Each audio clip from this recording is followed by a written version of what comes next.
देशात 1 जुलैची कायदा क्रांती होतीये। इंग्रजांच्या काळातील जुने महत्त्वाचे 3 कायदे गेलेले आहेत आणि देशात आजपासून 3 नवे फौजदारी कायदे अंमलात येत आहेत। मात्र हे कायदे लागू होताच नव्या फौजदारी कायद्यांना विरोधही बघायला मिळतोय। भारतीय स्वातंत्र्यावर बंधनाचा आरोप केला जातोय, तसंच मूळ प्रश्नांना हात घालणाऱ्या सुधारणाच नसल्याचाही आक्षेप घेण्यात आलाय। नव्या फौजदारी कायद्यांविरोधात सर्वोच्च न्यायालयातही याचिका दाखल करण्यात आली आहे।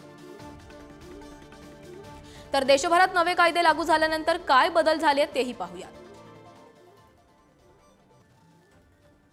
भारतीय दंड संहितेच्या बदल्यात भारतीय न्यायिक संहिता कायदा लागू झालाय। फौजदारी प्रक्रिया संहितांच्या बदल्यात भारतीय नागरिक संरक्षण संहिता लागू झाली आहे। भारतीय पुरावा कायदा 1872च्या बदल्यात भारतीय साक्ष अधिनियम कायदा लागू झालाय। नवीन कायदे लागू झाले तरी जुन्या खटल्यांवर त्याचा परिणाम होणार नाहीये। जुने खटले हे जुन्याच आयपीसी आणि सीआरपीसी कायद्यानुसार सुरू राहणार आहेत। पोलिसांना 90 दिवसांपर्यंत कुणालाही न्यायालयीन कोठडीत ठेवण्याचा अधिकार आहे। आता केसेसची संपूर्ण सुनावणी ही कॅमेऱ्यात रेकॉर्ड केली जाणार आहे। तर समन्स अटॅचमेंट ऑर्डर हे ईमेल किंवा इलेक्ट्रॉनिक मेसेजद्वारे दिले जाणार आहेत। नव्या कायद्यानुसार शिक्षेचं प्रमाण देखील वाढण्याची शक्यता वर्तवण्यात आली आहे।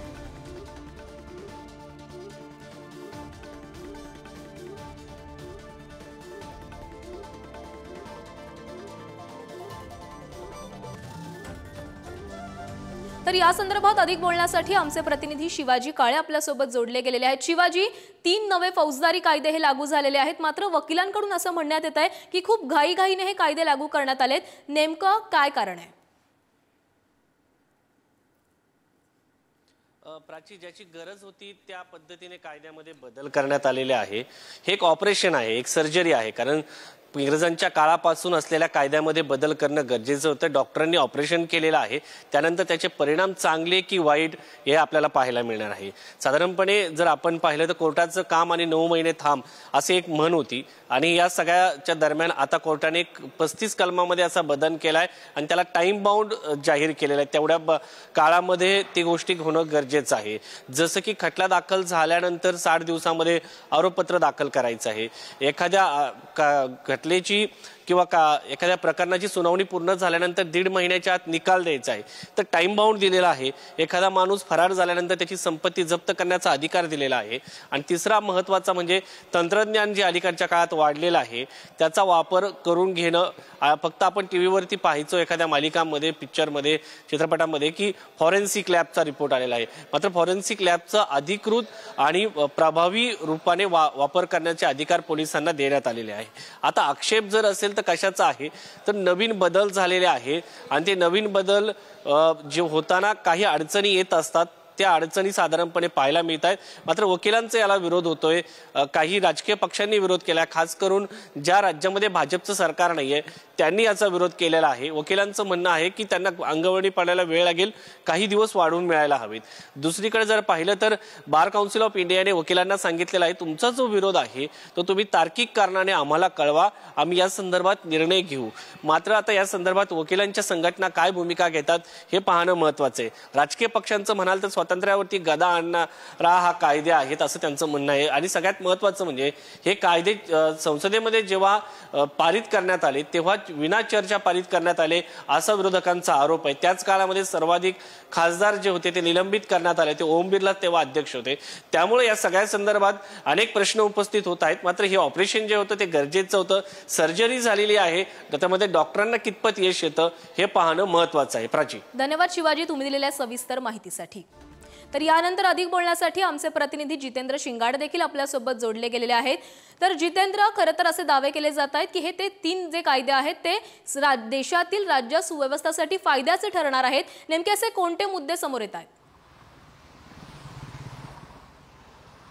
प्राची 3 नवीन कायदे आजपासून लागू झालेले आहेत आणि याचा जो परिणाम आहे तो सर्वाधिक आहे तो पोलिसिंगवर पडणार आहे। मात्र याला जो आहे तो राज्यात याला अधिक वेळ मिळाला पाहिजे अशी मागणी होत आहे, कारण आतापर्यंत जे वकील कायदे शिकले किंवा पोलिसांनी जो कायद्याचा अभ्यास केलेला आहे ते सगळे जुने कायदे आजपासून बदलले जाणार आहेत आणि नवीन कायदे अंमलात येणार आहे। यासाठी नागपूरचा जर विचार केला तर नागपूर डिस्ट्रिक्ट बार असोसिएशनने याला विरोध केलेला होता आणि या संदर्भात केंद्राशी आम्ही निवेदन देणार किंवा पत्रव्यवहार करणार असंही सांगितलेलं होतं। पोलिसांतर्फे जर राज्यात आपण पाहिलेला आहे तर हा कायदा जो आहे तो सर्वात अगोदर पोलिसांना समजायला हवा आणि पोलिसांसाठी कायदे समजण्यासाठी जे सेमिनार्स पाहिजे होते, जे प्रशिक्षण वर्ग पाहिजे होते ते कुठेही आपल्याला व्यापक स्तरावर घेतल्याचं दिसून येत नाहीये। त्यामुळे अंगवळणी पडलेले जे कलमा आहेत, मग त्यामध्ये जसं आपल्याला सिनेमामधून मालिकांमधून अनेक वर्ष आपल्याला बघायला मिळालेले आहेत, म्हणजे कोणी कोर्टाची पायरी भलेही चढलेली नसेल मात्र 302 हे हत्येचं कलम असतं, 420 हे फसवणुकीचं कलम असतं, हे सगळ्यांचं अंगवळणी पडलेलं आहे। ते अंगवळणी पडलेले कलम आहेत ती आता काढून टाकायला वेळ लागणार आहे। याचं प्रशिक्षणही द्यायला पाहिजे होतं, खास करून वकिलांसाठी याचं प्रशिक्षण शिबिरांचं आयोजन करायला पाहिजे होतं, पोलिसांसाठी प्रशिक्षण शिबिरांचं आयोजन करायला पाहिजे होता।